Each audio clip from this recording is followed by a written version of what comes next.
everyone, welcome to the Sew Essential vlog. I'm Lucy and I'm here today to talk to you about sewing with knit and jersey fabrics. So this is something I'm really passionate about and I really want to encourage people and support people with, because I know it's one of the things that can be quite off-putting, especially to newer sewists, but then sometimes we get people come to us who say, I've been sewing for years and years and I've just been too scared to try. And I'm really passionate about helping people find the confidence and the courage to have a go with knits, because honestly I think they're just one of the best fabrics you can work with. They're really easy to fit, they're much more forgiving on the fit than woven fabrics because they stretch and mould and shape to your body. They're comfortable to wear as well, and once you know how to approach them and what products to use and what tools to use, actually they're really easy to sew as well. And a lot of the projects that you would make with knit fabrics are really quick and easy to whip up, and they're things that you'll just wear time and time again. So I'm a real advocate of these fabrics, and we've got a fantastic selection to choose from on our website. The link to our website's below. So I'm going to take you through today all my top tips for getting great results with knit and jersey fabrics, and I'll mention some of the tools and the products that I use, and again you can find links to those and to our website below where you'll find everything I talk about today. So before I get started, I'm just going to mention what I'm wearing, which is a Tilly and the Buttons Agnes t-shirt. So I made this a few years ago now, in a wool jersey fabric, which sadly we sold out of many years ago, but I'm still wearing it, still loving it, because it is super duper comfortable. It was a really quick and easy make, so I made a few of them, and it's a great starter pattern for somebody who wants to have a go at trying sewing with these fabrics. So I'll pop the link to this below as well.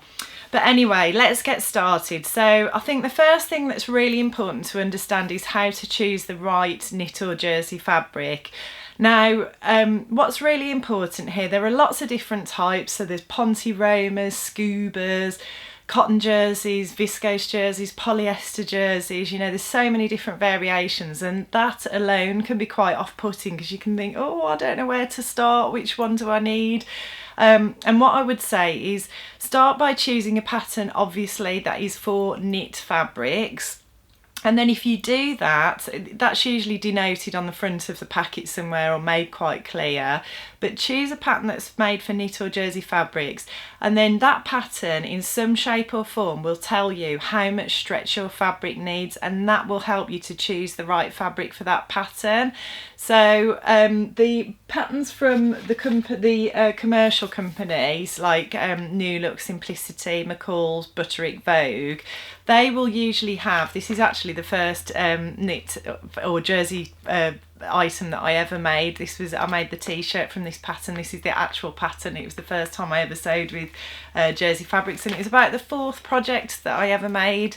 It wasn't perfect, I learnt a lot, but it was totally wearable and I loved doing it, and I never looked back after that one. But anyway, I digress. So yes, the commercial patterns usually will have the pick a knit rule on the back of the pattern, which is this little line across the bottom. So you can see the black section there, and then that extends out here to where the other arrow finishes. And what this is showing you is how much your fabric needs to be able to stretch. So I've got some fabric here. This is our lovely John Caldor Ritual fabric. Love this colour. But all you do is you take a section of the fabric across the width.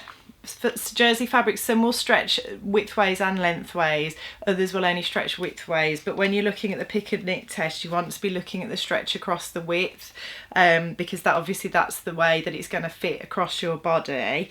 But you just take a section of fabric as long as the black line is between the end of it and where the arrow is, and then if that then can stretch to where the second arrow is at the end of the white line, then that tells you there's enough stretch in that fabric to make this pattern, which there is.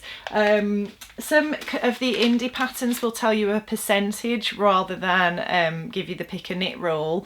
So they might say it requires 20 20% stretch, for example. If that's the case, it's just some simple maths. Or I always work off 10 centimetres, and I think, right, if something needs to stretch 20%, then it means that 10 centimetres needs to be able to get to 12 centimetres, because 2 centimetres is 20% of the original 10 centimetres.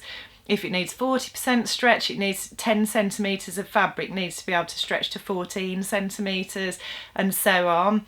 And if you can get that right and make sure it is stretchy enough, then that will be absolutely fine. To be honest, a lot of the knit patterns out there have probably got similar requirements anyway. So you will find that lots and lots of the fabrics you choose will work with the patterns you choose.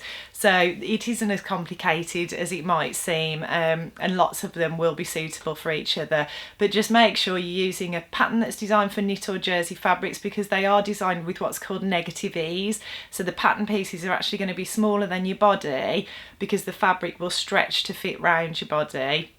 So it is important to pick a knit or jersey sewing pattern in the first place, and then just check the requirements of how much stretch is needed for that pattern, and you'll be well on your way.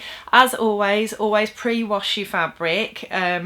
You know, we always recommend that. Follow the washing instructions, pre-wash it just to make sure there's no shrinkage, and then you're ready to go. So the next thing is sewing with a sewing machine, sewing knit and jersey fabrics. So it is great if you've got an overlocker, which is one of these lovely machines here. I've got one behind me. It's one of our best-selling models, the Brother 3034D. You can find all of our overlockers on our website. Really highly recommend having one. They're fantastic for a number of different reasons, but I'm not going to go into that in too much detail today, because this video is all about giving people the courage to give knit and jersey fabrics a try. And actually you can sew them on a sewing machine. You don't need to have an overlocker. You can do it on your sewing machine, but I'm just going to give you a few tips and a bit of advice on how to get really good results on a sewing machine. So the first thing you need to consider is you need to make sure that you're using the right needles. If you use the wrong needles for these fabrics, you'll get skip stitches. You just won't get good results. It will look a mess. So you need to use usually either a stretch or a ballpoint needle, which come in a range of different sizes. Ballpoint needles generally are used for things like cotton jersey. As the name suggests, there's a tiny, you wouldn't be able to see it, but there's the end is sort of ball shaped, and that pushes the fibres of the fabric apart rather than stabbing through it. So it's just a bit gentler on things like cotton jerseys, whereas the stretch needles are designed for usually things more like man-made type jerseys, like polyester jerseys and lycra and that sort of thing, and these are designed to avoid skip stitches, which can be a problem with those fabrics. What I always say with regards to ballpoint and stretch though is sometimes you might get results that you're surprised with. So I always recommend have a packet of both in and just test on some scraps of fabric before you start your project to make sure you're happy with the results. The other type of needle you might want to use when working with stretch fabrics is a twin needle, and these come in ballpoint and stretch again and universal, and they also come in a range of sizes. The sizes refer to the distance between the two needles. So what these needles do is they sew a row of parallel stitches. So if you look at clothes in your wardrobe that are jersey, t-shirts and things like that, you'll probably notice a lot of the time the hems are finished with parallel lines of stitching, and that's what twin needles are for. They're to help you create that look and get professional looking results. So what you will need to use one of those is you do need a second spool pin on your machine, but most modern machines have these. It's usually over to the right hand side. Sometimes you'll use it for threading the bobbin, winding the bobbin rather, but all you do is you put one reel of thread on the second spool pin, one on your normal spool pin, and you thread the machine in the normal way but thread the two needles individually, and then that will give you those parallel lines of stitching. So that's another thing to mention. What I will say about twin needling as well is sometimes you can get a tunnelling effect where the fabric bunches up between the two lines of parallel stitching, and my top tip for that is to try adjusting your stitch length. Sometimes lengthening your stitches will help with that, but also to use a tear away stabiliser or a wash away stabiliser. You just place it under the fabric while you're sewing, and it helps to create some stability for that fabric, and then you can remove it afterwards, but a lot of the time that'll give you a nice flat professional finish. So yeah, that's the different types of needles that you need to consider when you're sewing on a sewing machine with knit or jersey fabrics. The other thing that is well worth investing in, and just well worth investing in for lots of different types of fabrics, is an even feed or a walking foot or a dual feed foot. They're called a number of different things, but these fit onto your machine. And what they do is they work with the feed dogs to feed the fabric through evenly on the top and the bottom. One of the issues with stretch fabrics is that if you sew just with a normal sewing machine foot, because of the stretch and the movement in the fabric, sometimes the top layer and the bottom layer will feed through at different rates, and then you're not sewing the garment together where you need to. And that's what a walking foot is designed to do. It feeds everything through evenly, so you don't have to worry about that, and your stitching's in the right place, your pieces line up properly. And for that reason, people also use them for slippery fabrics like crepe de chine and satin, things like velvet they can be used for. Quilters use them all the time because they're working with multiple layers of fabric. So they're a really worthwhile investment that you'll use time and time again, and especially useful for knit and jersey fabrics. And then the other thing to mention with your sewing machine is an extension table. So this is my extension table for one of my sewing machines, and it's got these little feet on, and it just slots around the arm of your machine and creates a larger work surface for you. And the reason why that can be useful when you're working with knit and jersey fabrics is one of the risks that you run is if your garment is hanging off the end of the sewing machine as you sew, because of the stretch in the fabric and the weight of the fabric pulling down, it can mean that it stretches out of shape, and that's something that you have to be careful of when you're sewing with these fabrics. So some people find an extension table useful for that reason, because you can take some of that weight off and make sure it's not hanging off the sewing machine. Alternatively, if you're a bit more confident, or you don't feel that that's necessary, just keep an eye on that fabric. Make sure you put it on the table where your sewing machine is, or you just don't let it hang and drag, because you can see how that could affect the results that you might get. And then one last tip I wanted to give you as well with sewing on a sewing machine is to use a zigzag stitch is best as well. So it only needs to be a very slight zigzag, it doesn't need to be an exaggerated zigzag. But these fabrics are designed to stretch and move with our bodies, so if you use a slight zigzag stitch, it just allows the fabric to do that, and then you're not going to get popped seams. The fabric will be able to stretch, the stitches will be able to move and stretch as you put the garment on and wear it.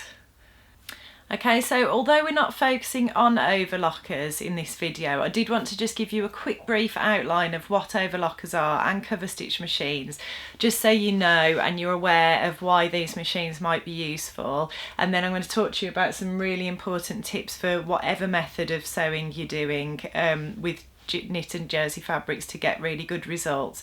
But in terms of the overlocker, what it does is it sews much quicker than the sewing machine, so you can sew a seam in half the time you could on a sewing machine. It uses 4 threads, so it does 2 lines of stitching, and then the loopers create a sort of looped effect which finishes the edges of the fabric, which actually isn't necessary with knit and jersey fabrics. That's one of the other advantages. You don't need to finish your seams because they don't fray, but with an overlocker it does finish the edges as well, and it just gives you a really neat finish. You can see lots of examples of this on our blog and on our Instagram account. So they look like the seams you'd see on these types of fabrics in the shops. The other thing is, because of the 4 threads, the seams are very strong as well, and they're able to stretch a lot more than you would with the seams created on a sewing machine, so that's another advantage as well. And they're not just for knit and jersey fabrics, you can use them to finish the seams on woven fabrics as well. You can sew seams with them on woven fabrics as well. I make most of my knit and jersey projects completely on the overlocker, and then I always use my overlocker for finishing seams on my woven projects as well, because it is just so much quicker and easier and just gives me such lovely professional results. So I just thought it was worth just explaining what they are and what they're used for. There are some in-depth articles on our blog about overlockers, which I'll put the links to below so you can have a bit more of a read up on them. But if ever you've got any questions, just give us a shout. We're always more than happy to help, and I'll probably do some videos as well if you find that interesting, showing you some of those tips and talking through overlockers in more detail. There's also something called a cover stitch machine, which you can use, and they are used for hemming knit and jersey garments, or garments with woven fabrics actually, but they create that parallel twin needle effect, but they do it again in a super professional way. There's a lovely 2 lines of stitching on the front. You don't have to worry so much about the tunnelling. Well, you don't have to worry at all actually, because the machine is designed to do that and keeps the fabric nice and flat. I should also mention as well, with the overlockers, you don't have to worry about stretching the fabric out of shape or using any special feet or anything like you do with the sewing machine, because it feeds the fabric. It's designed to feed the fabric through evenly, and you have something called the differential feed, which you adjust to suit the fabric so that it does feed through the machine evenly. So just a very quick sort of, in a nutshell, explanation. As I say, if you want more information, all of that will be detailed below, but I just wanted to acknowledge those machines because they are wonderful. But there is no need to have one. It is absolutely fine, and a great way to get started sewing knit and jersey fabrics on a sewing machine.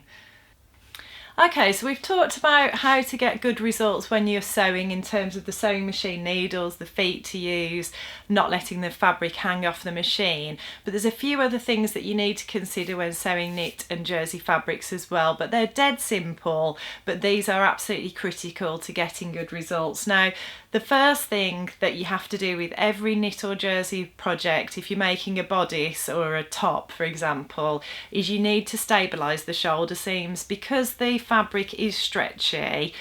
If you don't stabilise the shoulder seams over time, with washing and wearing, they can stretch right out of shape, and that would just look awful. So it's really important, at the first step almost you do in most of these projects, is to stabilise the shoulder seams. Now you're probably thinking, what on earth does that mean? But all it means is sewing something into that seam that is woven and won't stretch, so that it keeps everything in place. Now you can use stay tape or this seam tape. We've got this on our website, which is by Vilene. So this is a fusible narrow tape that you can just sew onto the press onto the fabric, iron onto the fabric, and then you can stitch the 2 pieces of fabric together with that in the middle. And that will stabilise the shoulder seam, or you can even just have it on the top of one of the pieces of fabric. It doesn't really matter where it goes, as long as it's along that seam, and then you stitch across it. That will keep those shoulder seams nice and stable. But the other thing that I always recommend, and I've always done, this was a great tip from my mother-in-law Angela, is I just use some narrow ribbon. So this is a 6mm satin ribbon, and I just use a piece of that, and I put my 2 shoulder seams, the front and the back, on top of one another, and then I put a piece of narrow ribbon along the top, lined up with the raw edges, and then I just sew that, usually on my overlocker, but you could do it on a sewing machine as well with a zigzag stitch, and that will stabilise that shoulder seam as well. But it's absolutely crucial to do that to get good results with knit and jersey fabrics, but dead simple, as you can see.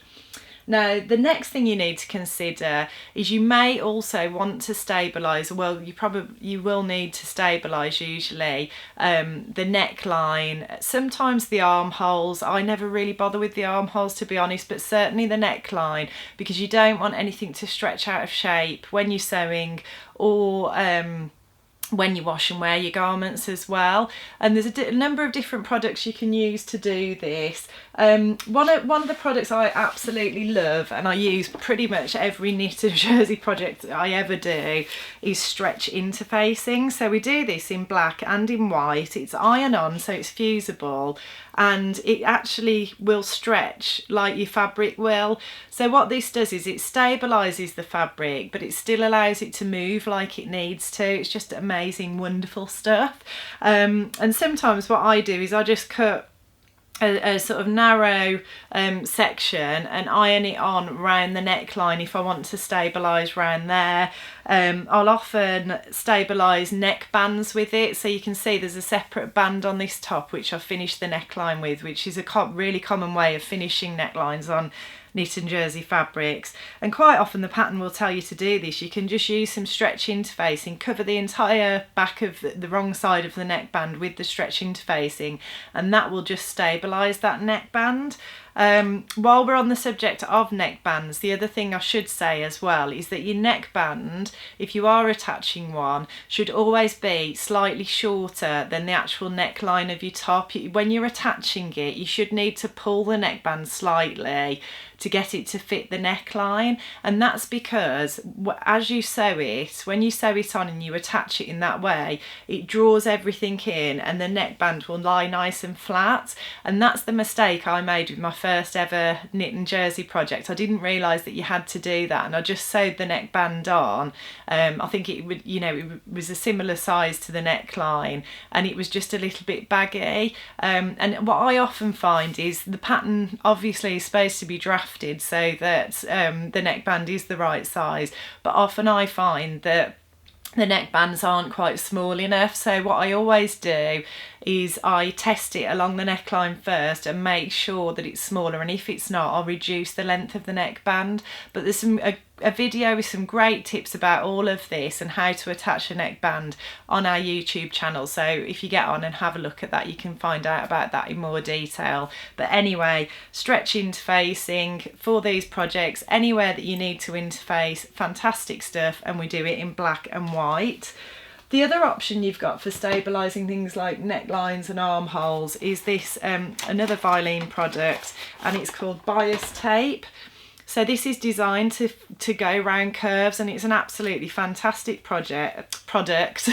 It's got a line of stitches through it, it's like an alternative really to stay stitching is how I would describe it, because it's got a line of stitches through it, and you just line those up so that they're just inside your stitching line. Iron it onto the fabric and then sew as normal, and that will stabilise round those areas as well. So that's another option. You can buy this by the metre, you don't have to buy a big whole roll like that. I think you might even be able to buy it in smaller increments than that, but all these products are on the website anyway for you to have a look. And they really are the most important things that you need to do with any knit or jersey project, is just stabilise the shoulder seams and stabilise the neckline, possibly the armholes. I've talked to you about hemming them and potentially using a wash away stabiliser or tear away stabiliser. They're other products that we've got on our website just for when you're doing your twin needling, but that isn't necessary. To be honest, you can get quite good results without that anyway, but it's just something to try if anyone's been struggling. And then there's a couple of Brucey bonus products that I thought I'd just share with you because they are good tips. So this is clear elastic, and if you've ever made a knit or jersey wrap dress and you find that it's gaping at the front, what you can do is sew some clear elastic inside the seam, and that will just cause the fabric to sit close to your body instead. So that's a really good tip if anybody's ever had that problem. And then also I just wanted to show you these really cool woolly nylon threads. They come in all sorts of different colours, they're not just all in these crazy colours, but woolly nylon is a really lovely floss sort of thread for your overlocker or cover stitch machine if you've got one, and it's just extra stretchy. It fills in the stitches more, so you get more of an obvious sort of effect, I suppose, from the overlocked or covered locked stitches, and they're available in a wide range of colours, and they're just used in the loopers, they're not used in the needles, you just use normal thread in there, but you can create some really lovely designs with these, and they're especially useful if ever you're sewing things like gym and swimwear and that sort of thing, so they're super stretchy. So I think that's everything for today. I hope that that's given you the confidence to have a go with knit and jersey fabrics, because honestly, if you follow those tips, it really is worth it, and I think you'll have so much fun with them. As I said at the start of the video, everything I've talked about today and our fabulous range of stretch and jersey fabrics are all on the website, and the links to all of that is below. And if you like what you see today, please like and subscribe, and I'll look forward to seeing you next time.